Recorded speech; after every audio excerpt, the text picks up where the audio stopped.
Hi, everybody. Welcome to today's session. Um, Please, we're going to start like a bit earlier than we normally would. Usually we would wait till like 10, 11, 15 or so just to get other people to join. But we're going to be fast today because like I shared on the platform, we have um two speakers from the US who are joining us, so we want to be respectful of their time. And also Luba, one of the speakers is also going is also in quite a hurry. So we're going to try to be respectful of her time as well. So I'm just going to speak very quickly through our agenda. And yes, I'm really happy you're here because you're considering um a university education in the US. So you have a booker here. You can ask a ton of questions, hopefully. So we're going to talk about paths to university in the US, in the UK, and other countries. And for other countries, we have, for the US, we have Ebuka Okeke speaking about his experience. Um, for the UK, we have Lubabe to Abubakar, who will be speaking about her experience. And then for other countries, specifically Cyprus, we have Tammy, who will be speaking about her experience with regard to just EU countries. So, for example, EU countries and what she knows about that. We are going to be setting up another session later in the year, hopefully for Australia, because, well, we couldn't get the person to join the call for this one. So, yeah, so come ready to ask any questions. And if you have a friend who this is of interest to them, please feel free to, like I said, share to them specifically. Please do not share on social media, on Twitter or any of the other social media platforms so that the link is not compromised. So I'm going to be through opening remarks. You know me by now. I'm Ada Okeke. I'm the founder of JuCE Africa, and the purpose of JuCE Africa. Thank you so much, Tammy, for that. The purpose of JuCE Africa is to support the Nigerian secondary school child or students, because I don't like to say child, but to support Nigerian secondary school students, we answering the question, what do you want to be when you grow up? And we don't want this to be just I want to be a doctor, I want to be a this, I want to be a that. It's also helping you to navigate the skills you need to be a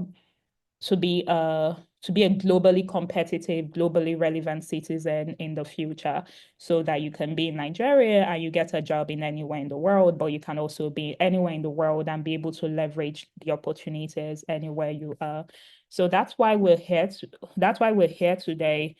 We're going to be speaking yeah, that's our vision, our mission, as many people already know, is to see a Nigeria where the career paths of secondary school students are intentionally thought through, developed, and chosen. And this is the need for just, career exposure, mentorship, and also supporting you to get into the university. So this program we're doing today is very closely tied to the JuCE Uni Preparation Program. And what the uni preparation program is about is basically just showing you the paths and the things you can start thinking about as you prepare for the university. I think one or two of the students who are on this call right now already have like a separate mentorship session with us. Um, but it's also good to have like a broader perspective in case, you consider other countries. So that is that. How do you come in, attend these sessions, tell others about JuCE, connect with us on our social media, become a JuCE member if you're an adult here. You can be a member, you can be a volunteer, or you can also, um, if you own a company, decide to become a JuCE partner. And that basically requires giving an internship to a secondary school child so that for example, Luba is an entrepreneur and she's a designer, so she can give she can give an internship to a secondary school child to become a designer for a week and see what that world looks like and see what it entails. So I'm going to rush very quickly. into the key speakers for today, because we want to be very respectful of their time. So I'm going to introduce each of them with the little information I know, but I'm also going to give them time to introduce themselves. Temi, is it okay if you just let me know if your friend has joined the call? Is she Natasha?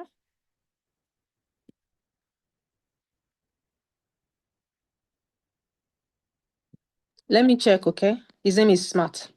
Okay, he's not in the call yet.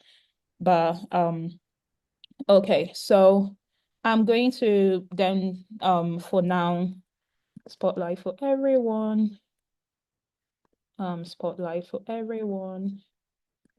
Spotlight for everyone. Yeah.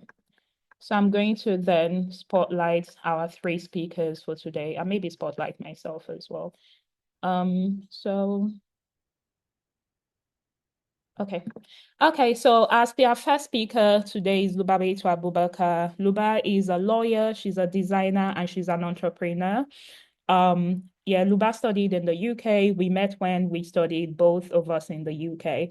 So Luba is going to be giving you her experience about, getting into university in the UK, what that entails, especially if you're looking into a law degree, but just generally what you can expect. Ebuka Okeke is he's a clinical researcher and a medical lab scientist in the US. Again, he studied in Igbobi College, Lagos, and then he moved to the US. So he's going to be telling you what you need to consider if you're interested in going to university in the US. Last but not the least, and before we get our final speaker who will be representing New Zealand, but last but not the least, we have oh, okay. So we have a final speaker actually. Smart, if it's okay, you can switch on your camera so that we can spotlight you. But if not, then it's okay. Um, okay, so we have Temi Adeyemi. She is actually Temi's surname has changed. I'm sorry. I'm sorry, I'm still referring to you by your your first surname. So, but yeah, so Temi is a lawyer as well. And she's currently based in the US, but she initially studied in Cyprus. So she's going to be giving the perspective of the things you need to consider if you're looking at studying in the US, in Cyprus, or in the EU in general in that space. So we kind of try to cover the big geographical as countries, the US, the UK, EU, and then hopefully Smart can cover New Zealand. So I'm going to jump in so that I'm not going to take a lot of time. I'm going to stop sharing my screen and then I'm going to jump in. Thank you, Smart, for joining as well. So I'm going to add spotlight and then give everybody an opportunity to introduce themselves. So starting ladies first, I'm going to start I'm going to start with Luba. Luba, please, you can just introduce yourself briefly. So what I'm looking at is mainly what secondary school you went to in Nigeria, because it's always a very good opportunity to give our students an idea of where you're coming from. What secondary school you went to in Nigeria, what university you went to, and what you do today. So that's the same pattern for roughly everyone. So thanks. Thank you so much for having me here. I've been a big fan of JuCE and I really love what you're doing for the younger generation, I guess. So my name is Lubabetu Abubakar. I am a lawyer and a creative entrepreneur. I did my secondary school in Port Harcourt, Aladumo High School. I did the whole GS1 to SS3 there. And then I did my university in Durham University, but I did do my foundation year at Norwich University before then proceeding to Durham University. Um, yeah, so I'm a very passionate person. I think I'm a very good poster child for, not following the normal trajectory. I did study law, but then, I was very passionate, or I still am very passionate about the creative industry and the creative field. And I have managed to build businesses for myself around that area while still following, building my skills in other areas as well, like engineering or procurement and all of that. So I'm very excited to be here. Thank you. Thank you. Thank you for being here, Luba. So next I'm going to go to Temi because my bias is showing. Okay, so my name is Temitope Elizabeth Adeyemi. Of course, my new surname is Ayoade. So anyway, I had my secondary school education in Nickdale College in Ibadan, and then I went to a university in Nigeria, but later I left for Cyprus. So I went to Guinea American University in Cyprus, and I just finished my master's here in the US at Montclair State University. So for me, I've always wanted to study law, and I did study law. So I left Nigeria because the private school I attended, Lee City University, the accreditation was withdrawn. So I was looking for a school that I could study, and then I could go to law school in Nigeria. So I needed something like that. And I wanted a situation whereby I'll be able to. I was in my second year when the accreditation was withdrawn. So I wanted a school that I could go to and be able to finish with the Nigerian student. So I realized I could go to Cyprus and then I could take summer school to speed up my education instead of, Nigeria system is 5 years. So I'd already spent a year and a half because I was in my second year. We were about writing the first semester exam when the whole thing happened. So I decided to go to Cyprus so that I could take summer school and also normal semesters so that I could finish on time and still be able to go to law school with my Nigerian counterpart. So for me, that was why. And of course, I did study law and then I met Ada in law school. Thank So, and yeah, and I met Smart in Cyprus. Okay. Thank you, Temi. It's really great to have you here. Okay, so I'm going to move on to Smart. So to please introduce yourself, your secondary school, your uni, then what you do now. Hello, everybody. I hope you can hear me. Yes. My name is Smart Okbo. I'm from Delta State. I did my secondary school in St. Charles College, Abavo in Delta State. And after my secondary school, all my effort to, enter Nigerian University proved abortive after writing jams for about many, many times. I'll beat up the cutoff mark. They wouldn't give me the law I intended to do it. So as a result of that, I searched for other schools in other country, and I found out that Cyprus is good. So I applied for Cyprus, and I was admitted. I proceeded to Cyprus to do my undergraduate program. After the undergraduate program, I moved to Nigeria Law School, where I was called to the bar in 2015. And upon my call to bar, I decided to further my education again. I moved down to Cyprus to do my Masters of Law. After the Masters of Law, I was employed to lecture in the university in Cyprus. I lectured for 2 years in the Faculty of Law because in academy, if you want to grow, you have to have your PhD. So right now, I am undertaking my PhD program in New Zealand. So this has been my journey so far. Thank you. Thank you, Smart. Really appreciate it. You're welcome.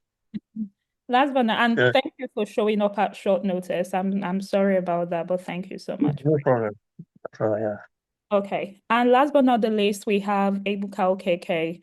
Ebuka has been here. This is his second time here, so hopefully most of the kids or the students joining know him. But just in case anybody does not know you, Ebuka, could you introduce yourself? Of course, good morning, good afternoon, everybody. Good evening, depending on where you're at. My name is Ebuka Okeke. A little background on myself. I went to secondary school in Igbobi College, Yaba, Lagos. And I went on to do my A levels at Cambridge College, Ikeja, Lagos, before moving to the US. I got admitted into the University of Kentucky and I studied medical lab science as my undergraduate degree.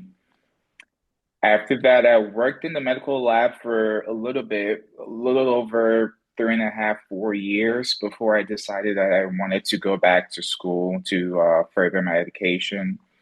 So I went back to school to the University of Cincinnati and to get my master's in biomedical sciences with a focus on genetic research. Currently, I work for Sysmex. It is a medical device company that makes analyzers and equipment for clinical labs, and they also make point of care instruments. So basically, you go to the hospital, get your blood drawn, the analyzers that run your blood or your urine or whatever it is. So my company makes that, and my job basically entails, whenever a hospital purchases one of these big equipments, I go set it up and train them how to use it, do any regulatory requirements or anything like that. So that is currently my position. I got that based off of my undergraduate degree of medical lab science, which, I think it's a good example of how, studying abroad or being overseas gives you a little bit more opportunity, what I'm saying, to explore a lot more career paths, career options, which can be just as lucrative as, any other career path out there. So very happy to be here. I'm very excited to meet everybody and get started on the discussion. Thank you, Ebuka. And yeah, so we're going to jump right into it.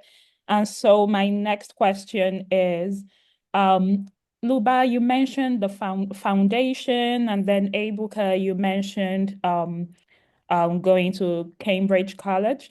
And then Temi and Smart, you guys kind of mentioned going straight to uni into and Smart, by the way, please, if it's okay, I know that you studied in Cyprus as well, but the perspective I need is a perspective of maybe New Zealand, Australia, those countries.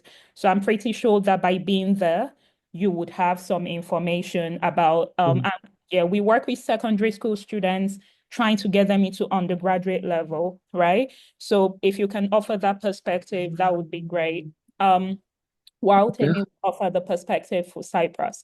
But the question is, and I will start then with Luba. Is it possible to go straight from a Nigerian secondary school, so from SS3 or year 12, I believe, straight into university in the UK? Or you have to do a conversion program, or what does that look like, and how long does that take? And typically, what should, for example, if I'm in year 10 or year 11, if I'm in secondary school right now, what should I have in mind if my interest is in the UK? Thank you. Okay, so and I'm sorry, there's some construction going on outside, by the way, so just excuse us. So in my experience, you have to do the A levels or a foundation year if you want to go do like a university degree in the UK.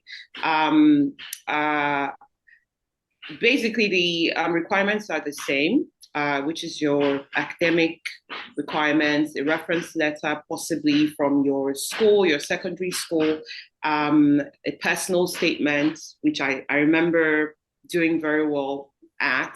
And then, you get into the foundation year. The foundation year is usually a year. I think in my experience, I had one of the best foundation years. I went to Into has I think 4 or 5 different locations in the UK, but I did the one in Norwich, East Anglia, and it was really amazing.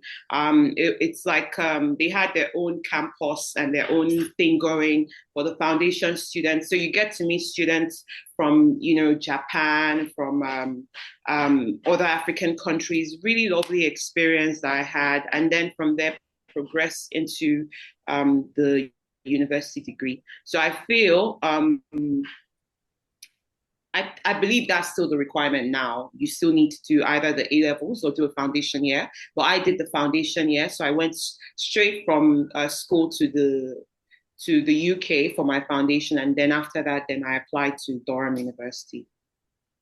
Did I answer the question? Okay. Yes, thank you for sure.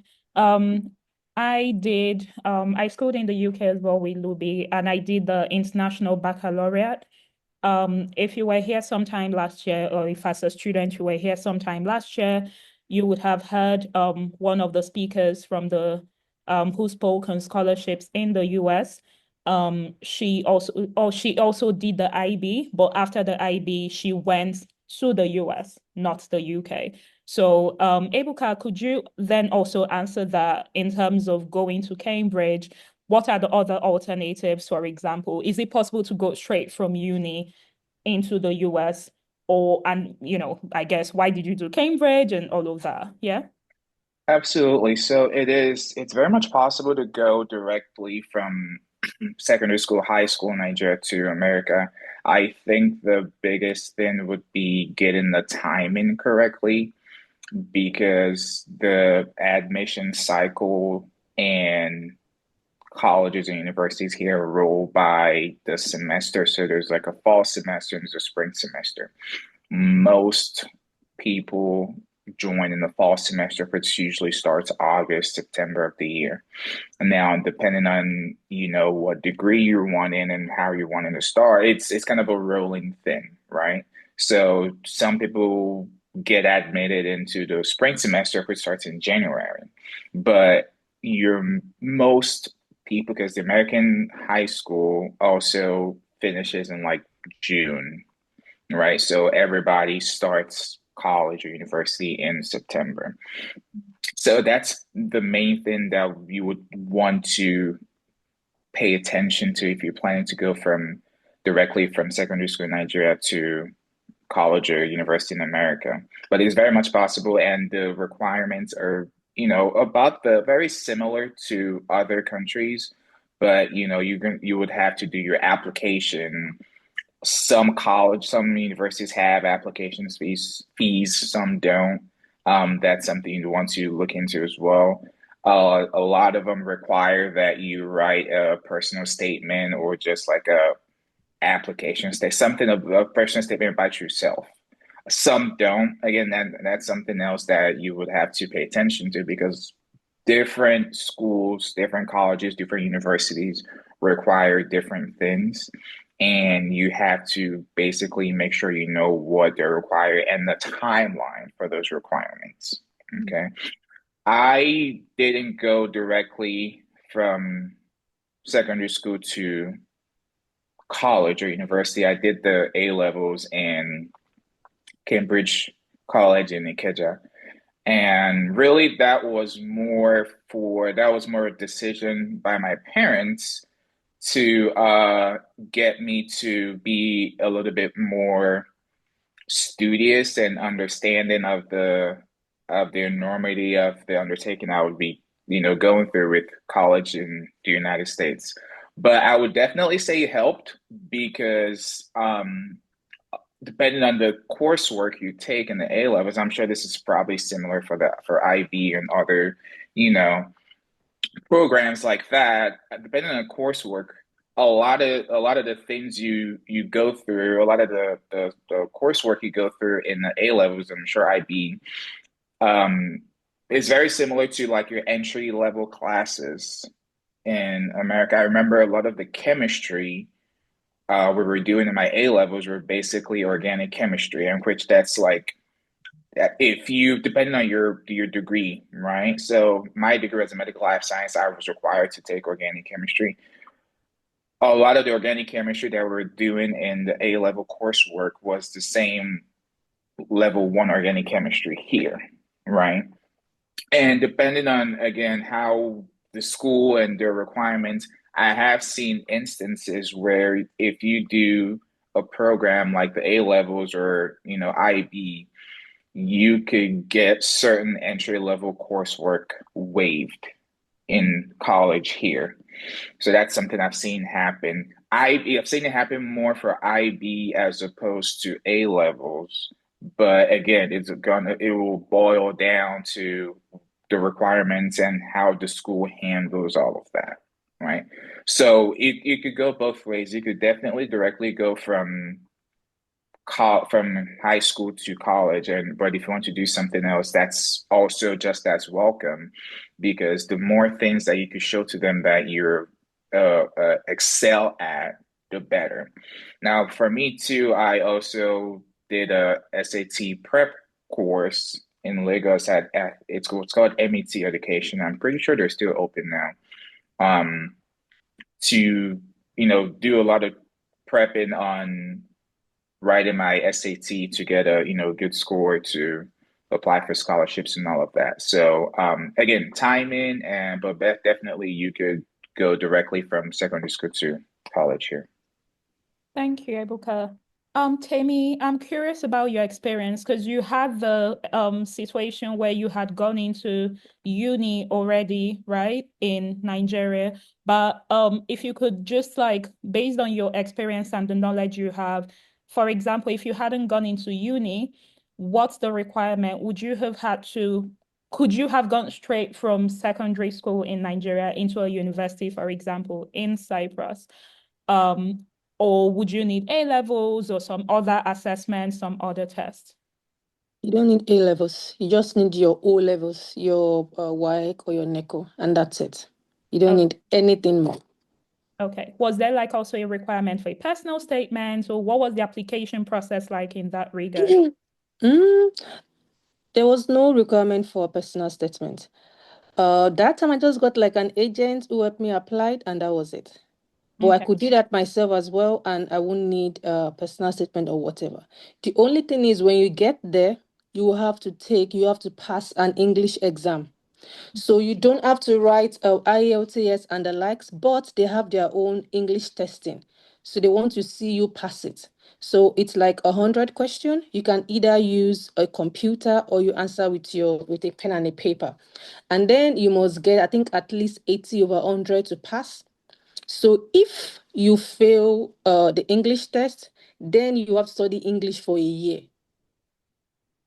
So most people from a French-speaking country like the Congolese, the Cameroonians, most of them had to spend a year studying English before they can start classes. But then if you're able to pass the English test, then you can register for, of course, pay your fees. Then you register for classes and then like that. Okay. Thank you so much, Temi. Smart, Yeah. can we get the perspective? Yeah. Thank you so much. Tell me, for the English test in Cyprus, we stopped it. I personally went to our registrar. That time, I think you've gone out of Cyprus. So I told the registrar that Nigeria speak English, and that the English exam is not meant for Nigerians. So as a result of the pressure we gave to her, she had to, remove Nigeria from that list. So Nigeria don't write English exam again now in most of the university in Cyprus. So if you're a Nigerian, when you are admitted, then you go straight to your program without any English exams. So that is for Nigerian. In New Zealand here too, if you study your secondary school in Nigeria, you can come straight to the university without any A level or whatever. However, some schools here require English exam, English proficiency exam. Again, we have since stopped it in my school here. In my university, the university I entered, they've stopped Nigeria from taking the exams, both for undergraduate and postgraduate. So if you are in Nigeria and you are coming to Victoria University of Wellington, you don't need any English. You don't need English anymore. So you can apply directly and you'll be admitted and you go to your program without bothering yourself about English. So that is just it. Okay. Okay. Yeah. Thank you. So that's good to know. So that means there's a slight nuance, at least between the UK for sure, and the US. The US, depending on how you choose to navigate it. Ebuka, I have a question specifically for you, and I ask this because there's a student on the call. She's currently in year 11, so that's SS2 as we would know it. And she is the thing you spoke a lot about, the timing, the timing, the timing. She wants to undertake nursing in the US. hopefully then later to be to study medicine. But the question really is that issue of timing, and she's worried that, spending an extra year outside of secondary school, right? When I mentored her, I tried to get her to think of other ways or other skills she could learn within that year if it has to happen. But what can you say? I know you spoke about your Cambridge experience for the year being helpful, but what can you say to maybe support her in that thought process as well? Especially because she said, left to me, I could do it, but my parents might not be as on board. So what do you also think in terms of the parents?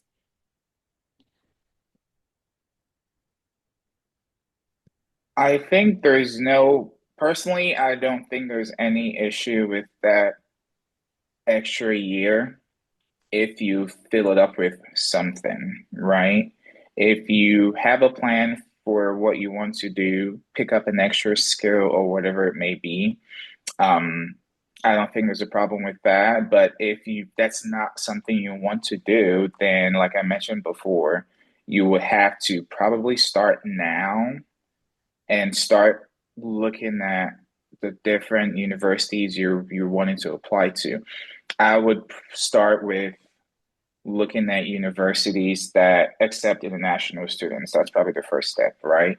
And then I'll start looking into universities that accept international students that have nursing offered as a degree option. Then when you find that, I'd go on and see things like personally, I was scouring for scholarships, right? So that was the next thing. If that's something you want to do, that's the next thing I'd say. Start looking into scholarships. And then again, usually here the deadline to apply for fall semester is sometime in November, December of the previous year, right? So let's say you want to start in fall 2026. You will want to start doing your application in November, December 2025. Okay. And they have things they call priority deadline and the actual deadline. So priority deadline is you apply and they let you know right there and then, right? That if you got in or not. If you don't make that priority deadline, then you might have to just be in the pool of everybody else that applies. Now, if it's a school, depending on the acceptance rate, okay, if you go to a school, if you pick a school that has a high acceptance rate, it doesn't really matter as much because ultimately you will still hear back from them. But priority deadline, but it's important for us Nigerians or international students in general because you still have to figure out visa wala, right? And all the extra things we have to go through to figure that out. So that's something I'll start looking into. But if the extra, it's almost impossible because I was in boarding school, right? So I didn't have the option to, while I was in school, start doing my application and all of that. If that's not the case for you, let's say you're a day student, then I'd say start looking now. If you want to avoid the quote unquote gap year, start looking now. So by November, December, and this is just hypothetical. I don't know if every school has November, December, right? But I'd say if you want to avoid that gap year, start looking now and look to get into that priority deadline by November, December for fall 2026. If not, if you don't mind the gap year, just the extra year after university, I would say just fill it up with. It doesn't necessarily have to be A levels or anything like that. Will something like A levels or IB or any extra, coursework help? Absolutely. Is it necessary? No, I don't believe so. So, it's really up to you, to your choice, or confer with your parents. I think a lot of times parents just think you're not ready for that undertaking. And if you're able to show to them that you're ready for that undertaking and the coursework and everything that comes with, I really don't think, personally, I don't think you need that gap year. But if you do take that gap year, I just say fill it up with something. I mean, you could do volunteering. That's something they like here in America, volunteering, right? volunteering, one thing or the other, even if it's like volunteering for like church work or whatever it may be, find something to fill that time and put that in your application that, oh, while I'm doing all this, my application, all of that, I'm doing this, this, this, that, and the third. And that'll really boost your application actually. So Yeah. Thank you, Ebuka, for that. And just to also buttress on that point, I think when we got to the gap year discussion was when I asked the question, outside of school, what do you do, right? So, because she's also looking into scholarships, which is going to be our next round of questions. And she's like, oh, mainly just school. And I said, well, as at yesterday, you need to find other things you're doing outside of school, and then we spoke about, potentially having some time in that next year to do an insane amount of volunteering, picking up skills, learning some, tech is a new thing, learning some tech skills, some things that boost. So you're right, it does not always have to be A levels, IB, or any of that. They also, I know many schools feel an IB boosts your chances, but that's maybe I'm biased. Anyway, I go back to you, Luby. I'm very curious. You said Into was one of your best times, yeah? So I'm curious about what that experience looks like. If you would sell that experience to, again, a secondary school student who is worried about an extra year. And I know there's that thing we say in Nigeria that or not that we say it, it's that thing of, oh, I want to graduate with my mates. If I take an extra year, that you're not going to, you're going to, in quote, miss out on graduating with your mates. But you had Into, and you had, I know when I met you in the first year of uni, you spoke so much about it. I felt like I missed out not going to your school. But I think one thing I then want you to transition in, which is the next question, is scholarships. What's the average, in quote, school fees average for a UK uni? And are there scholarships available typically for international students making use of this opportunity? So that'll be the next round of questions, but I would really like you to also then talk about your gap year experience and what it did for you. I think Epka has spoken about it from perspective of how it can help, like in terms of your chances in getting into uni, but what did it do for you in terms of, like development, meeting people, making friends? Because I know that was a big part of it for you. Thank you. Great, thank you. Well, to be honest, I really enjoyed the experience. It's something I would highly recommend. I understand the whole idea of, oh, you want to graduate when your mates are graduating. I think that's just something that comes with maybe secondary school thinking because you've progressed with this group of people, right? So you feel, but that's not how life works at all.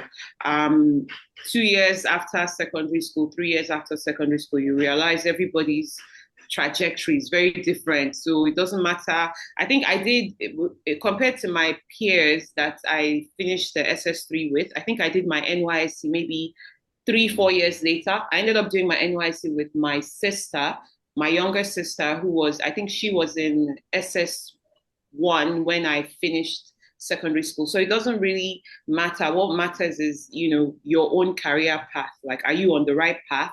Are you doing what you love? Are you happy doing it? That's what matters. Your peers, as you grow older, it will matter less and less. But with Into, I liked the fact that I think with most foundation years, it's usually, okay, the university, you do the foundation year with your under your university and then just progress into the undergraduate year. But Into particularly focused on, A levels, foundation years, that's what they do. And because that's what they do, they had a whole program set up for it. They had a very strong community. I remember, so I lived in the Into campus as well. And because I did that, I met a lot of students that we're all doing our foundation year. So because that was the case, it just felt more like a stronger community. I met Nigerians, I met Zimbabweans, I met Japanese people, I met a lot of Asians in the process. So it was a really nice experience. And the one thing I can't forget is the breakfast in the morning. Like, they had the best breakfast buffet. Like, I would, and maybe I shouldn't be saying this, but I would stay up until 5 a.m., 5:30, just so that I can make that breakfast. So it was a really nice experience, and I would highly recommend it. I get the time factor. Sometimes you just want to go, straight in. But if you're going to do the A levels or do like a foundation year because you want to go into the UK, I would recommend a program that is actually centered around students like that. The fact that it was centered around international students made the experience more special. And, I did get a lot out of it. Then, as far as scholarships go, I remember applying for a scholarship. I wasn't lucky; I didn't get it, but it's something I feel. Why not? If you have the opportunity, if you have the time, as soon as possible, just start applying. There are a lot of platforms that offer scholarships for the UK. I think the average school fees now would be around £15,000, which is a ridiculous amount compared to when I went to school. I think when I went to school, it was about pounds to naira was about 260 thereabouts, compared to now that we're talking about 2,000 naira to £8. So it's like a ridiculous amount. So scholarships are increasingly important for students now that want the experience. There are a lot of platforms. I think there's one I came across recently. It's maybe I'll share it or something. It's like a British Council UK link that basically just posts different scholarships. So definitely use that information to your benefit. What they tend to look out for really is just to find students that are unique in terms of their passion and just their academic performance as well. So it's very possible. I know people that have gotten scholarships.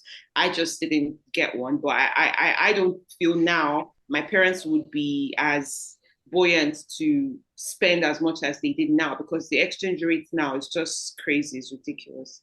But yeah, I think that's about it. Thank you, Luba. Appreciate it. I know you might need to drop off in like 10, 15 minutes, but we will try to ask some of the most pertinent questions. Smart, if it's okay, there's a question in the chat for you about the name of your uni. So please, if you can respond to the questions in the chat. Okay. And then, Temi, I'm curious, same question. On average, what's the school fees like, right? In Cyprus, or maybe just in the EU in general?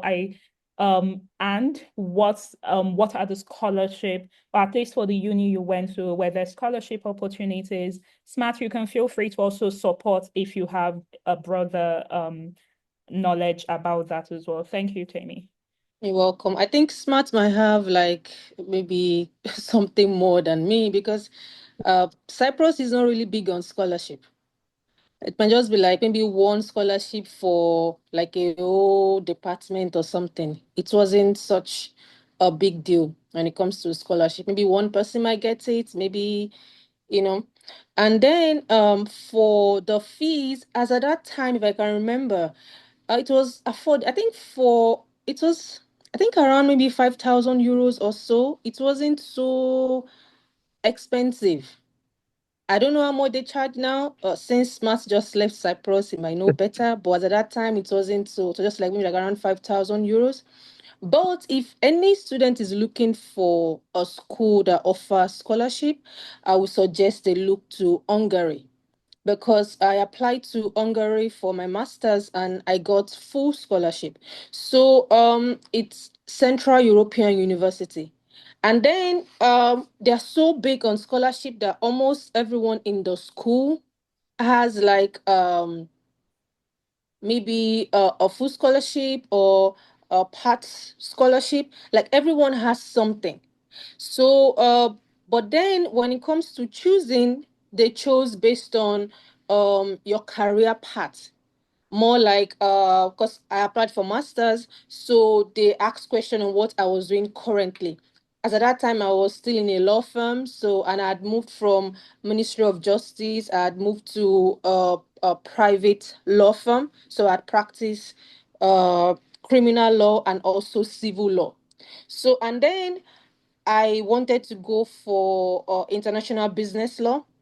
So they wanted to know, like, what am I doing presently? What cases have I handled? What contract have I closed? And I was able to talk in that light. And then I was able to get a full scholarship. While my friend that we applied together, she got partial because, she was just big on getting all these degrees, but less on actually showing what she has done with it in terms of work experience. So if anyone is looking into scholarship, I would advise Central European University in Hungary. They are big on scholarship, and almost everyone, it's like not just like a person or two people, almost everybody has some sort of scholarship. So it's very big on scholarship. So I would advise people look into Hungary. Thank you, Temi. And I have something to say, just to bring it down to the secondary school students. You spoke about getting a scholarship with your master's because you were doing other things outside of just academics. And that's Yes. something we keep saying in JuCE. It's not enough to pass your exams and get 100 A1s. It's not enough. If you were at the session 2 weeks or 4 weeks ago, Ebuka was there as well. But there was also a lawyer from France, and we really spoke on the importance of doing things outside of academics.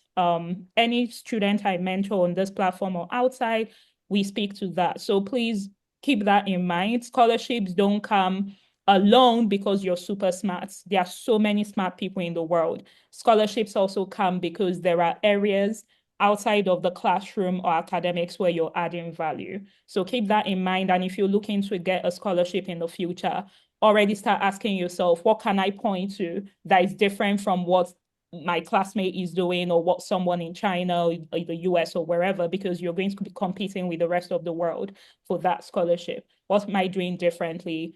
And how does my story look different? And how can I then make sure I'm the selected one? So please keep that in mind. Smart, please, I'll move on to you. Yeah, thank you so much. I will start from Cyprus because I have first-hand information from Cyprus because I stayed in Cyprus for almost 10 years. So everything about Cyprus, I think, have it at the back of my hand. For scholarship, no entry scholarship into Cyprus University is very difficult. They don't give you. You pay your tuition fee before you are admitted to Cyprus University. However, they have what they call a high honor scholarship. If you are a student compete among themselves, if you're in year one, after 2 semesters, they choose two best students in each department and offer them 100% scholarship for a semester. If they see emerge as the best, they give them just like that. Every semester, we keep, jostling for that scholarship. That is Cyprus. But if, again, agent, they give agent slots. If you're an agent and you give them candidates, they give you 100% scholarship that will valid throughout the student program. So as an agent like me now, I have a slot. So we sell it to people who wants to come direct. If they buy it, they will not pay tuition fee throughout their studies. So it's the agent that have that power to do that, not student, not the individual students. So and European, some of the European schools are cheap as well. Like Hungary, I think most of the university in Hungary is 2,500 for undergraduate program a year. So because I'm an agent to most of the schools, their tuitions are very affordable. Even in Spain, we have some school that charge as low as 6,000 euro for academic year. So I think those areas, I think they are cheap. But in New Zealand, government offer scholarship. There's a program they call a Manaki scholarship. That's what they call it. They offer some scholarship to developing countries. So students from developing countries. And if you're lucky and you get a scholarship, they will take care of your accommodation and they give you some stipends every month, up to, I think, $3,000 monthly throughout your study, if the person is lucky. And even your visa fee, everything is taken care of. So, and I think this application takes place around February. I think, yeah, in February. So if you are lucky, and you get it. So that is it about the scholarship here in Cyprus, in New Zealand. Apart from this monarchy scholarship, I think there's no major scholarship again, Okay. except the school, except the program like PhD. So if you're applying for PhD, you may get fully funded scholarship. Like myself, I gained that. I had that opportunity now. I had a fully funded scholarship. I didn't pay I didn't pay a dime for my scholarship, and the school paid me every month as a stipend. So these are the things that is valuable here in New Zealand. Thank you. Appreciate that. Ebuka, Yeah. I know you spoke about it a lot the last time, but if you can just speak as to on average tuition in the US and then in general as well, scholarship opportunities. Of course, thank you. So America is the land of scholarships, right? There's a lot of schools that offer a lot of money to international students. The first thing I would say is try to find start looking from the ones that will give you scholarships. When I went to University of Kentucky, I got in 2013. As at then, the tuition and fees, which included room and board, all of that, was about $33,000 a year. Okay. As of right now, it's $55,000 a year. Now, I will say that is a bit on the slightly above average cost for the schools. And the thing about America is it also depends on where you go to school. So certain states are more expensive in general. So if you're looking to go to school in like New York City, or just New York in general, just New York State, California, things like that, states like that, you probably will be paying more. Okay. And I echo Luby's sentiment about the whole exchange rate thing. In 2013, when I was leaving, dollar was like 155, right? To Naira was 155 to the dollar, right? It's almost over 1,500. So in a case like that, scholarships would be very imperative. Um, the thing about America too is you can apply for as many scholarships as possible. I personally had three different scholarships that totaled almost about $28,000. So I was able to deal. I was only paying like $5,000 a year, which was affordable to my parents as at that time. The other advantage in America is that the first year is really the only year you have to pay the room and board. A lot of schools require that you pay room and board or you stay on campus that first year. After your first year, you could move off campus and, live with friends and supplement how much you're paying for room and board. Also, America with the opportunities, you get the chance to work on campus to supplement your room and board, your accommodation. So for example, I was working on campus and I was able to use that to pay I moved off campus, got an apartment with my friends, and I was working and was able to use that money to pay for my rent, right? So that deleted about a little over $12,000 I had to pay every year. So as at my last year of college, I didn't even pay anything because my scholarships covered my whole tuition, right? And I was able to pay for my own rent. So America has a lot of opportunities like that. And my advice would be to, again, start looking for the schools. That some schools even offer full ride scholarships. So I know a few folks that will offer that a few folks that got full ride scholarships to universities in America.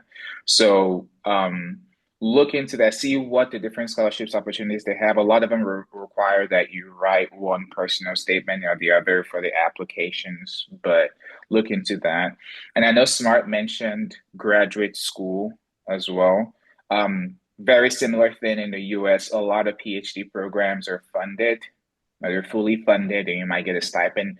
Some master's programs are funded. That's not as common. Okay, I don't know how many graduate students or students that are in the university right now that are wanting to go to graduate school in America, but master's, I probably say it's about 50-50, where it's funded or not funded. If it's funded, it might be like your second year that's funded. For example, my master's is my second year that was funded, not my first year. So there's like you said, Ada, there's a lot of nuances that are come with it. Okay, so you just have to, and like I think I stressed this on the last call, the biggest thing I'd say is research. Do your research, learn to do your own research. And just finally, I wanted to add something while everybody else was speaking. A few, I think Tammy and Smart mentioned having to going through agents. And I just wanted to add that agents are nice because they really take care of a lot of the work for you. But it's that, especially I could speak for America because I went to college in America. You could 100% do everything yourself. And that's what I did. I 100%, I did applications, application fees, the personal statements, all of that, the visa application, you could 100% do it yourself. So agent can help, but it's not necessarily needed, if that makes sense. Thank you. Thank you, Ebuka. I'm going to ask my last question before, and you've already touched on it, Ebuka, actually. So I'm going to ask Luby first because I know she needs to jump off soon. But in terms of work while studying, right? So let's assume, Luby, someone's parents are able to scrape out the money, and they get into school in the UK. What's the UK work study life like, as far as you know? And yeah, is that a possibility? And how, again, noting the UK educational system, do you think it's possible to combine work with study, especially at undergraduate level? Because I think with masters, you kind of get some level of maturity. But at undergraduate level, going back to where you were that time, do you think it was easily combinable? And in fact, are the opportunities available? And if they are, is it easily combinable with the workload? Okay, thank you. This is a very good question for me in particular because I would say the moment I started studying law in the UK, I I discovered my passion for the arts and photography. Now, I would say I did try, I remember applying, there's a 20-hour, first off, there's a 20-hour per week allowance, work permits that comes with your student's visa. So you can work while you're studying, but just 20 hours per week on school time. And I think it's a bit more flexible when you're on vacation. I'm not sure exactly, but you do have 20 hours in the week. So there were points I did, try to get job. Depending on the kind of job, some jobs are easier, some are harder to get. But I ended up doing freelancing, which is something I would highly recommend for students now. Pick up a skill, learn something, learn how to build websites, learn how to do graphic design, learn how to take pictures, learn, how to use AI tools to make people's lives easier. I think I started doing photography. I know that you remember this. I started doing photography simply as a passion. And I would just go to anybody in my school, in my campus. Like, oh, I want to take a picture. Let me take a picture. I'll put a picture on Facebook. Facebook was popping at the time. I'd get a lot of people. And then next thing, college unions, where they called unions or groups, would now start sending me messages like, oh, come and take pictures for our event. And then I started making money. Then I'll be getting I think on average it was like £70 per hour just to take pictures at an event. So I was doing really well. I think there was a time I even got like £400 or so just to take pictures for someone's album cover. So I was making money while I was studying, and I was doing that on my own terms because it was like a freelancer type of job. And that was when I now really realized my passion for creativity and my passion for the arts. And it's something I really encourage. I don't even think you should go to the UK and just, it's good to, obviously, you're going there for school, to focus on school, but at every time in your life, you should be building a skill. Like, what skill do you have? What can you do without the education? What can you do with your hands? What can you do with your mind? So that's something I definitely encourage. Thank you, Luba. I really appreciate that. And just to blow your trumpet a little, I know Luba is like, oh, I was taking pictures. Luba's pictures have been featured in Vogue, I believe. She's actually, and I say that like when we speak about building skills here or doing things outside of school, when Luba started and when we became friends, she just said, I just sit there and I'll see. And she would just like bring out her camera and take pictures. And then it became this thing which, she just kept doing it, kept getting better. Sometimes we'll have like assignments. And if Luby gets stressed, if I'm stressed, I go eat, I go look for some. If Luby gets stressed, she starts taking pictures, she's editing pictures. And, again, it just speaks to and again, the idea of making money even while you're studying, it speaks to the fact that sometimes you don't even have to look for because also getting a job is not easy sometimes, especially as an international. You start to have to deal with things like maybe you don't have the right accents. Can you feign the accent? If you're a waitress, sometimes, not all the time, but sometimes my brother is laughing because no, honestly, sometimes those things happen. And those are like little cultural nuances you have to think about. A friend of mine went to a job recently and she was told, oh, you did not pack your hair properly. And as you know, Black people, we wear wigs. So she packed it properly, but they're not used to, so they're like, next time you need to pack it, and she was already feeling like this will not work out. But these are small cultural nuances that when you're in Nigeria, you never had to think about it because everybody knows, when you see someone's hair, when you see a wig, but here, those things kind of sometimes can be small hindrances. So if you're able to, again, I say this specifically for the students I know that talked about taking a gap year and was worried about it. If you can build skills during that gap year, that means that even before you get internships or even before you get part-time jobs, you're able to do stuff on your own terms, like Luby said. That could be really amazing. So thank you, Luby, for that. Temi, part-time opportunities, was that something that you explored? Was that possible for you? So in my undergraduate days, I did not.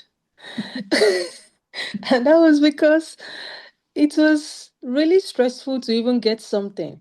And then people that were working, like when you see them, you pity them.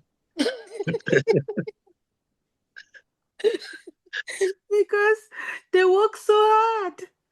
And then you'll be like, is life this hard?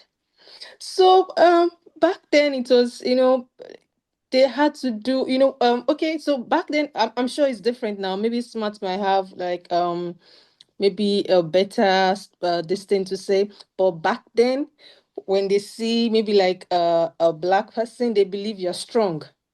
They believe you're stronger, like a Black girl is stronger than a white Turkish person. So it's like they will leave the hard job for you. So but people got jobs, like people that really wanted to work. So like they got job in a restaurant, somewhere waitresses, things like that. During summer, people worked in the park, and then swimming pool and beach is a big deal in Cyprus. There's hardly a house that you see without a swimming pool because the summer is really, really hot. So many people get jobs, but then when they come back from the job, especially during summer, you start wondering whether they're wearing a badge because, like, let's say their uniform stopped here, so this place will be fair, and this place is very black. So for me, I felt life was not that hard, so I did not bother to get a job, and that was because my parent could support me. But the thing is, I wish I did some things like that, trying to like get jobs, because at the end of the day, you need that extra money. it's not just about trying to manage this, trying to manage that. Try and do something so that you can have more. So when I came to the US for my master's, I decided to do something different. So this time around, and of course, I was above 30. So I was thinking, "Ah, I'm too old to be, collecting money from home like I did in my undergrad." So this time around, I decided to get a job. So when I came, I couldn't get a job in the school because even the international student can only work 20 hours in the school. That's in the US. But then when I came, even the local students want to work in the school. So I was wondering they should give more priorities to international students because this is the only opportunity that we have. But because I didn't want to make the same mistake of having an excuse like I did in my undergrad, I went everywhere for money. And of course, the Nigerian naira is not that strong. So if I don't want to drop out, if I want to defend my immigration status, I need to get a job anyhow. So because I'm a lawyer and I've grown my skills in writing, in drafting, stuffs like that, I decided to look for a law firm. Even though people say you might not get something, you might just get like a waitress. I said I can't be a waitress. You see, neither can I be a cleaner. It's not as if but I know I won't be good at these things and they might end up sacking me. So why not look for something I know I can do, and maybe maybe my skill will sustain me. So I didn't care that I just went round and I told them, this is my CV. Everything I wrote here, I can do it. So I don't know what position is open. I did not bother calling or sending CV. I was knocking on offices by myself. And as God will have it, I was able to get a job as a paralegal in a law firm. So now I'm trying to get something better because now I'm done with my master's, but I'm still, and now I'm thinking, should I still knock on doors or try to, but now I'm trying to apply like a normal person. But at that time I was desperate, so I knocked on doors. I didn't take no for an answer because, I was taking too many advices. Oh, it might not be possible, and of course, I speak with Nigerian accent. But at that time, I did not care. With my Nigerian accent, I was knocking everywhere. I need a job. I can do this. I can do that, blah, blah, blah. At the point, I was thinking I'll go to my coordinator in school. And then I had a discussion with my coordinator. I need a scholarship or something. And like Ebuka said, for masters, it's not such a big deal in my school for them to give scholarships to master. But for undergrad, they have that. Almost anyone doing their undergrad in Montclair State University here in New Jersey are on scholarship. But for masters, it's hard. So I just said no, I won't be the same person I was back then. I couldn't even be because nobody will send you money. You just have to get something doing. So at the end of the day, I will advise try, like Luby said, try and get a skill. So if I was in Nigeria and I did not try to develop my skills, there's no way I would be able to make anything. And then I didn't get any scholarship throughout my master's year, but I paid for my master's from my work. And my master's year was $40,000. And then of course, I'm still owing them like 12,000, but I paid the remaining up until that. And I still wonder how I am able to do it. So please, please, and please try and get something doing. And if you're going to a country, you need to at least maybe have some money, but you don't have to have everything. You can go in faith and try to get something doing when you get over there. And it can only get better. Thank you, Temi. Thank you. You made me laugh a lot, but thank you. If you could just give us your perspective, with Luba, sorry, just a minute. Luba, I know you might need to jump out. So just when you need to go, just let me know. But I appreciate your time. Matt, please. Thank you so much. I'll start from Cyprus. As Temi has said,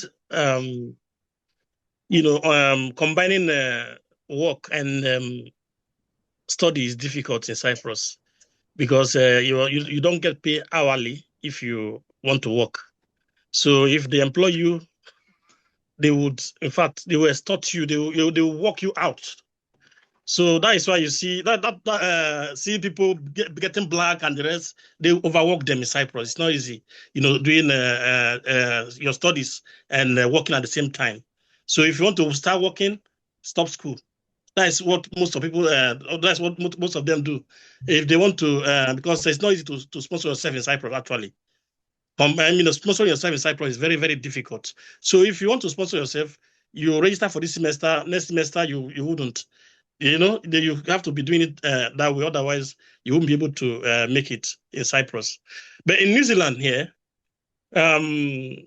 undergraduate students are given 20 hours like any other countries. You have to have a skill to be able to get a job. You can't just apply if you're not a cook, if you're not a chef, you cannot just apply there. They will not take you. If you are not if you have not worked in a construction company, for instance, if you apply there, they will not take you. So you need to have a skill. So if you have a skill, at here it's very flexible. There are works everywhere. So if you have a skill in a particular field, if you apply it and you qualify, they would actually give you that work, and it will support you. It will support you. Here in New Zealand, the tuition fee is very, very high, like UK. I think they pay up to 30,000 New Zealand dollar, which is about 15,000 pounds. So you need to work to support yourself if you are not from a wealthy background. But for those that are doing their master's research and PhD, you have a right to work unlimited hour, unlike UK and US and other. Here in New Zealand or Australia, they give you right to work unlimited hour if you are doing your master's and PhD in research. So I think these are the advantages of studying here in New Zealand. Thank you. Appreciate it. Yeah. I had a few more questions, but I think I'm going to wrap it up now. But before I wrap it up, I just want to say thank you so much to each of our speakers. Thank you for bringing your experience. Thank you for bringing your wisdom. It's really, I always say that I learn a lot, even when I'm speaking, when I'm listening to you guys. So I can imagine for the students, it's a lot of value. I think somebody said they had a question, Olubukola. So let me see if I can give you an opportunity to unmute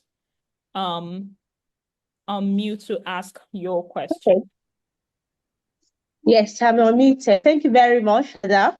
It's been interesting joining these webinars. I met you at Dance Hall School when you came to also talk there. Thank you all the presenters. I'm a parent. Maybe I have a few questions. Today, I think my eyes have been open to Europeans. I just started thinking about it just yesterday. I have 3 questions, and then I'll give you a bit of a background to it. Maybe it's more relevant to the speaker, Okeke from America, and all the people that have schooled in the US.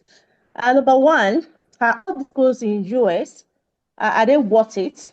For example, get admission into any, can you just say, I've gotten an admission, then it's fine. What is the difference between college and university? That's my second one. My third one is, can a student that is just undergrad get scholarship beyond this one the school is offering? Why I'm asking all these questions is because my daughter, she's already in year 12 in dancer. I think from all what we've gotten from these webinars, she also took it upon herself last year to apply to a lot of schools in the US. I think she applied to about 18 schools. She's gotten decisions. I think she got accepted in 8. Some very good scholarship, 40,000 plus per year for some, for 4 years. But then I'm just not, because she's just 15 going on 16, I'm just a bit skeptical about letting her go at that young age. But my question is, she applied just with her transcript and the essays that she wrote. She hasn't done WAEC, neither she didn't also do STAT. But my question then again is, the school are giving good scholarships. Are there other ones? That's where my question about scholarship is coming from. Can she also assist other scholarships beyond what the school is offering? And again, I also ask because she got scholarships in some universities, some colleges. I don't know the difference, which is also a concern. And this issue of major minor, how do we also manage it? Because she wants to be a doctor, she's applying for pre-med and biochemistry. But again, I also want her to also develop her IT skills because she's also very good in that IT. She has some good skills already, so I don't want her to lose it. So I know my questions are many. I hope it's not too confusing. I'll be happy if there's any way you can also shed more light. And if one-on-one will also be good at that, I would also like to reach out to you. But then 4 good eggs are better than one. So that's it. Thank you. Yeah. Ebuka, just before you respond, I like that you said one-on-one. This is exactly what JuCE wants to do. So first of all, congratulations to your daughter applying to those many schools, getting that many scholarships. It's amazing. And if there is any student here, I hope you see that what we're saying is not rocket science. What we're saying is not so far-fetched. What we're saying is not, oh, maybe for these types of people. It's very possible if you're willing to put in the work. Ms. Solubukola will absolutely be happy to have a one-on-one. I think you're on our WhatsApp group, so please just contact me. Just mention this on the WhatsApp group that we will set up a one-on-one mentorship session. We can get Ebuka on that mentorship session, but we can also get a few other US scholarships, US people who schooled in the US on scholarships. We have a few of those types of mentors available in JuCE. Ebuka is in the medical field, so I think what he does will align much better with your daughter. But thank you so much for that question that kind of, again, led us to encourage other people, other students. I know there are two particular students within the school I've spoken to about schooling in the US, Debbie and Aniesa. So I hope you guys can see that it's very possible for you guys. Ebuka, if it's okay, please go ahead. Absolutely. Thank you. And I think I got all your questions. Please let me know if I missed any, okay? I'll start with talking about scholarships outside the school. There are certain scholarships that you can apply for outside of the entity of the university of college, but those are more far-fetched and they're a lot more competitive. And they tend to be based off like one writing prompt or the other and things like that. They're few and far between the ones that are available, and the ones that are available, like I said, they're very competitive. So personally, I would say don't go in with the hope that, oh, I'm going to find all these other scholarships outside of the ones that I could get from the school, because they're not as common. And like I said, they're very competitive, and there's a lot of things you have to do for them. I would focus my scholarship search within the university or college. Okay. Now, moving on, university versus college. So basically, a college, people tend to use them interchangeably. However, the real difference is a college focuses more on undergraduate degrees, so bachelor's and associates. A university will have undergraduate and graduate programs, so master's and doctoral programs. So that's the two. None is better than the other. It's just really nomenclature based on what they offer. So, like I said, you will hear a lot of people use those two interchangeably. They're about the same, and sometimes you'll see a college is under a university, right? So you see, oh, so college of so university. That just means that the college might be a separate entity offering undergraduate degrees, while they have another, organization that is offering the master's and doctoral program. So that's the difference between college and university. Now, your question about major versus minor, your major is your degree. That's the main degree you go in there for, okay? Now, a minor is like a secondary coursework you can undertake to get a diploma for, but it is not the same as your main degree, okay? And I've seen instances where some people go in with like one major and then add a minor. It's nice. It'll definitely boost your CV or your and things like that. Do you need a minor? No. It's just like additional coursework that you could take. And if you take enough classes to satisfy that, you would get a degree or a diploma that says you have a minor focus on, some people do like major in computer science with a minor in mathematics, things like that. So minor is not like your main course. It's just like additional extra coursework on the side. That might not be as strenuous as your main degree, but you also get a certificate or diploma for it, depending on what it is. Did that answer your questions? I don't know if I missed any. Please let me know if I missed one. Question that is missing, but I know Luba is just about to jump out. I would like her to speak on it, then Ebuka, it can come back to you, but also the other speakers. Victor, I see that you have a question. We'll get to it. Luba, the question about her daughter being 15 and she's worried to let her go at 15. Could you speak on that on what you think about that? Okay. First of all, I want to say I'm so happy and excited to see parents that are very involved and very on it in terms of their child's career and education. So I really commend you for that. Well, let me use myself as an example because I did grow up with parents that are very hands-on as well. And in fact, before moving to the UK, I was dealing with like some health challenges. I had asthma. And so it was a big deal for me, for my parents to say, oh yeah, you can go to the UK, go to another country and live there where it's very cold. So it was really a bit of a back and forth with them. I believe I'm going to double check this, but I believe I was like 16 plus thereabouts when I moved to the UK. And, I was basically living on my own. I understand the difficulties of, having your young children move to a different country and, live in that country on their own. I understand that. But I really encourage, and this is something that in Nigeria as a culture that we're lacking in, that we need to do better at, encouraging younger people to feel more independent, to feel like they can conquer the world. That's something that we struggle with. The youths in Nigeria are like 40-something-year-olds. That should not be the case.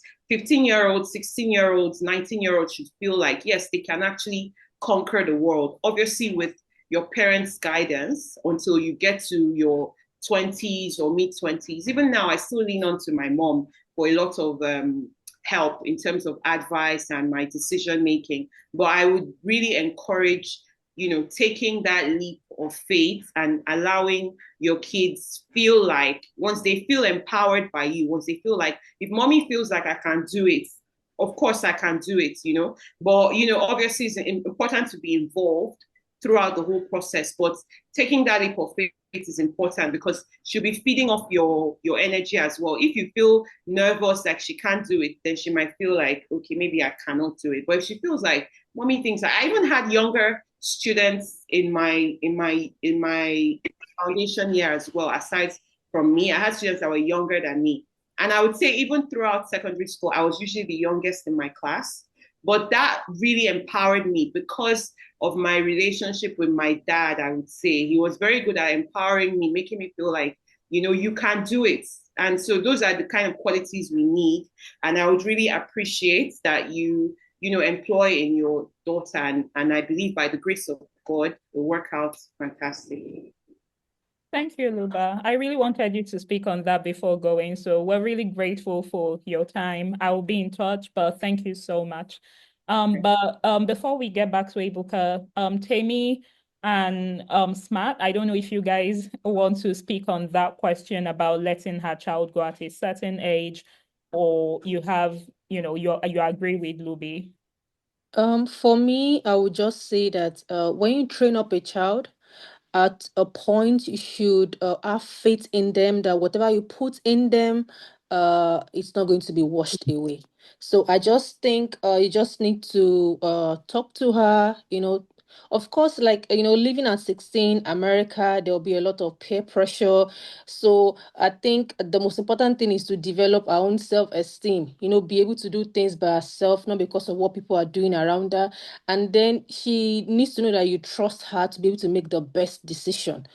Because sometimes it's not all about just trying to camp a child or trying to like, you know, even if a child is around you, they can do stuff that you'll be very surprised that that they are doing. So sometimes we just have to let them go and pray and hope that whatever we have put in them, it's going to be there somehow, and whenever they need it, they are going to be able to relate with it. That's just my opinion. Thank you. Smart. Yeah, I think age does not matter. What matters is maturity. The mother knows the daughter very well. She knows how mature the daughter is. And if she thinks that she is mature enough, I think she should allow her to, go. Yeah. I would just pick and say that I left as well when I was 16. So, and I think you put in the chat that your daughter will be 16 in June. So she's probably going to leave at 16. And before I left Nigeria, I had not traveled anywhere else. Oh, I had traveled to Anambra. That was that was, and I cannot explain to you how deeply protective my father is. My dad is so deeply protective that, like when an example is people would go in, and by the way, well, overshooting the time a little, but I usually like as long as people have questions, we will stay to answer. But you know how like you would just call a yellow taxi and okay, go here. My father would never put me in a yellow taxi. My father would call a taxi recommended by someone ahead of time. The person will come to his office or usually the office, interview them, say, this is my only daughter, or if you do any blah blah blah blah blah. And that person will become my regular taxi guy. That sometimes my father, maybe I have an appointment to go to somewhere. And this was when I was young. If I have an appointment to go to somewhere at 2 p.m. and the guy's like, I have to take another job that will take me to maybe the island, I will try and be back in time. My father will say, don't worry, I'll pay you for that time from morning till afternoon. I'm just trying to explain to you how deeply protective my dad is. But one thing he could see is I was a very smart student. Um, I was very, I was very, again, I was amongst four brothers. So I was at some point in my life, my parents really worried about what I'll become in life. And, but they could also see that I was very strong-willed from a really young age. And I was smart academically, but I was also very but I was also like, in terms of, especially as I got to SS2, SS3, very like, this is what I want. And I wasn't the type to, when all of my mates at that point were very girly, wanting to wear all the nice fancy makeup and clothes, it wasn't my thing. So, and to be that way at that age, that's a very strong-minded child. Now, when I got to the UK, there are some habits I have even till today that, the influence is always there somehow. The influence will always be there. But one thing you can hope and one thing you can trust is, as Amy said, what you have imbibed. But your job doesn't end when she's in the US. My dad and I maintained a very close relationship throughout. He would call me every day, pray for me, in fact, my dad was so invested in my academics. And Ebuka can relate because we have the same dad, but he was so invested that my dad knew our lecturers. And he's not doing it to monitor you. It's just to say, okay, I had organic chemistry today. My dad would say, is it this lecturer? That man, he taught in this university, taught in that university. If you're supporting, and you're not doing it to tell her, where were you at 12? But if you're supporting your child in that way, and of course, the consciousness of where they're coming from, the life they've had, they are not going to easily again be distracted. I have to say that you must again give grace to the fact that she's 16. There are things she's going to do you are never going to approve of. And that's okay at 16, as long as she's not doing insanely horrible things that will derail her future. An example is that There was a time my dad called me, I was out around 12. At home till now, Ebuka knows, like, if I'm out at 12 till now, my dad gets worried and nervous, like, it's not safe in Nigeria, blah, blah, blah. But I think at one point I was 16, 17, out at 12. And my dad called me, where are you? Oh, I went to this school party, this and this. Like, party kwa? Why are you out in the party? And I was just like, Daddy, I've just finished exams. I'm tired, this. And he's like, call me when you get home. Call me when you get home. And knowing my dad, he did not sleep till he got my call the next morning. But my point is, give grace to the fact that there are those type of things that maybe it's not really within, as a parent, you worry when they're in that type of situation. But don't stifle that part of them so that they keep opening up to you. Know that there are those type of things that, and can I just say, it's part of a normal university college experience. And you also want them to explore and make friends and, meet people and do all of those things and have a rich, exciting childhood. Have a childhood where they can, till today, I say that there's almost no country I go to that I don't have someone I can call. And that's because of the education I've had and the places I've been and the friends I've made. So give your child an opportunity to have that kind of diversity of experience so that, as much as they have your support and your love and your comfort, they also have a very exciting uni experience, So I hope that's a balance between what, for sure, Smart has said and what the rest of us are saying. Ipka, I don't know if you have any other thing to add on that or you're good. Oh no, I think everybody else has said it so really well. Just to add a few things, I will say, just like Matt said, I think nobody knows your daughter better than you do. So if you think she's ready, she thinks she's ready, I think there should not be a problem. I've seen people that came here at 19, 18, 19, and still derail and, go and do other things. When you get here, when you're on campus here, nobody knows you're 16 unless you tell them. You're the same student as everybody. And what I would say is this would be more for your daughter. When you come here with confidence and don't build your self-esteem. Don't come here thinking, oh, I'm a kid. I'm a little 15, 16-year-old from Nigeria. I don't know. Come here with the confidence that you're just the same as everybody else and you know what you came here to do. And the other thing I will mention is about being younger and coming to not just America, honestly, just going overseas in general.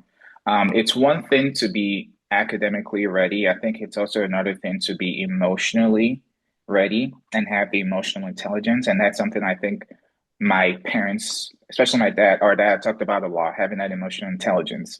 I think part of that emotional readiness and, having your emotions and everything else in check will come partially from, like Luby said, the support that you offer to her even after she's gone. So I think all these things will all come together, but ultimately it's, if she's a very studious person with academics and everything else in general, I think she will be just fine wherever she goes, America or anywhere. So. Thank you, Ebuka. We have one more question that I want us to deal with, and then we'll wrap up. I have a question. Okay, yeah, the person says, I have a question. Which is better, applying as an undergraduate or completing a degree here in Nigeria first before applying? So, Victor, just if you're still, let me just check if he's still on the call. Victor, so do you mean leaving Nigeria for your master's? Or I know that you're currently in your first year of uni. So are you saying now, doing what Temi did and basically finding a uni to go to, or finishing your first degree and then leaving Nigeria? That's your question, right? Yes, ma'am, that's my question. Okay. Okay. Sorry, did you want to say something else?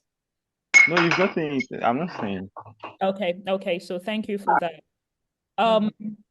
Ebuka, do you want to actually, Temi, let me start with you because you had that experience. And just to mention,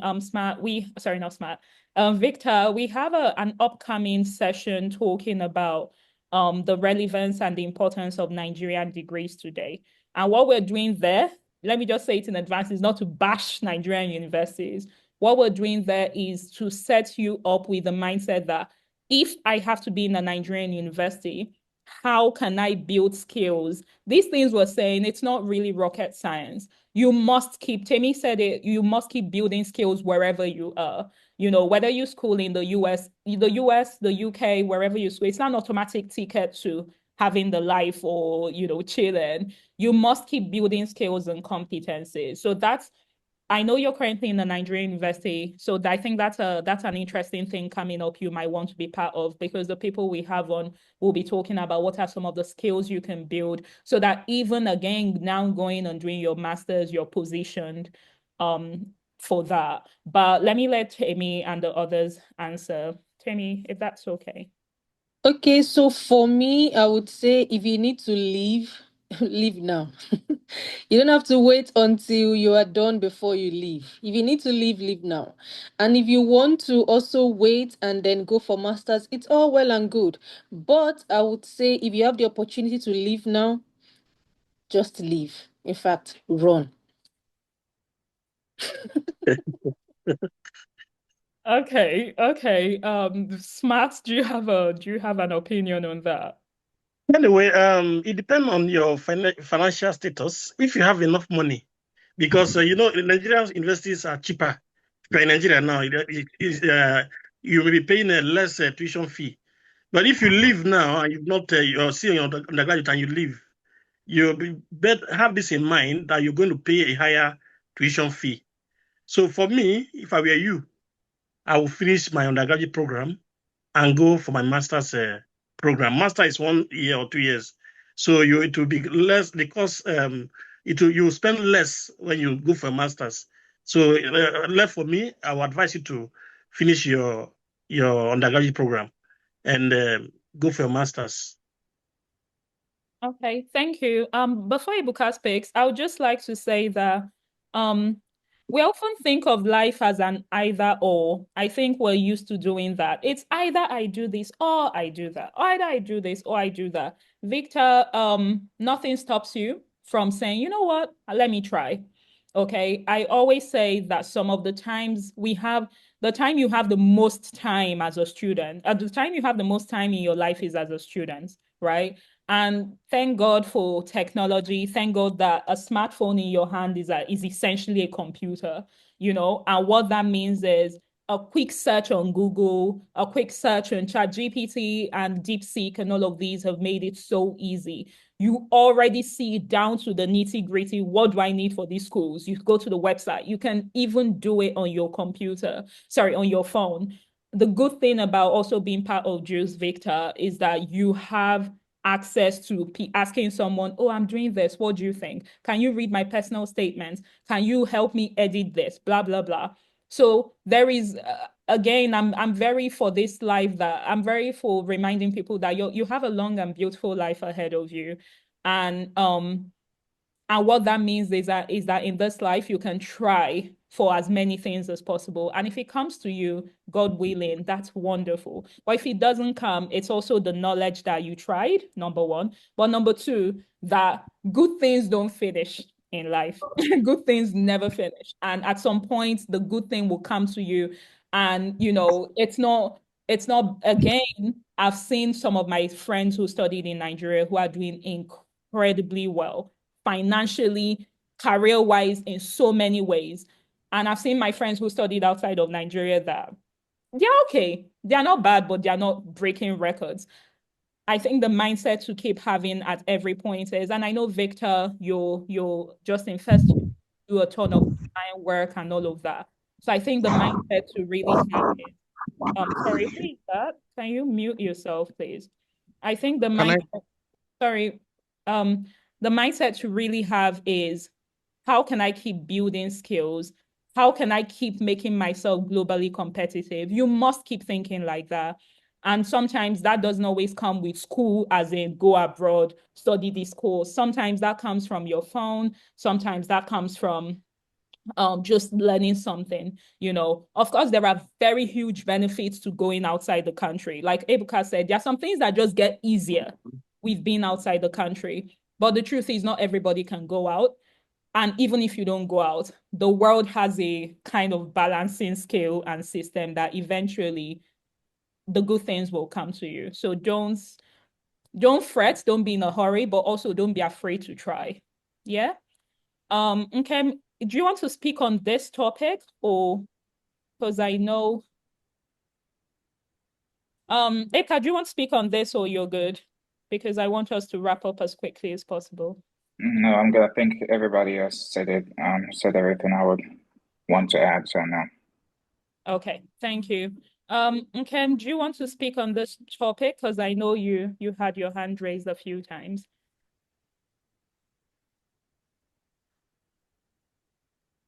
Okay. Okay then. I'm going to wrap up by saying thank you, Smart. We pulled you in at the very last minute because for some reason when planning this, I did not consider. Sorry, Ada. Sorry, yeah. Sorry, I didn't know my mic was muted. I thought I could be heard. Okay, okay. Yes. Just a quick comment. Okay. First of all, leaving the country is a beautiful idea, right? But we must not leave as a final solution to, you know, tweaking our livelihood and our betterment, our welfare. The essence of career is for you to be able to live a good life, for you to live an enjoyable life, a better life, as opposed to a life of unnecessary hardship or suffering or necessary difficulties or problems. Yes, and having a good career, a good lucrative career, and knowing the purpose of that career and how to get good value in return for the value you are giving in the career is very, very important. And I think that makes so very important what JuCE is doing. It is too necessary to be ignored, and I believe JuCE will become a very massive movement in the nearest future. So us living is not a final solution, right? It can be a palliative, it can be a means to an end. Because if all the good ones leave, I mean, so who is going to develop the country? Who is going to develop the land of our ancestors, the land of our fathers and our children's children? Because no matter what, home is home. You understand? Home is home. You cannot always be a second-class citizen in another man's land. Whereas you ought to be a first-class citizen in your land. So we should always think of what we're going to do for the advancement and betterment of our environment, our immediate environment, which is, I mean, this geographical location called Nigeria. Okay? So, and I believe most of us, if not all of us on this call, are from Nigeria, even though we are in different parts of the world at the moment. But we cannot just think outside the box. Oh, just a better life for myself. What about your children and your children's children? What about your parents? What about your extended family, your friends and loved ones?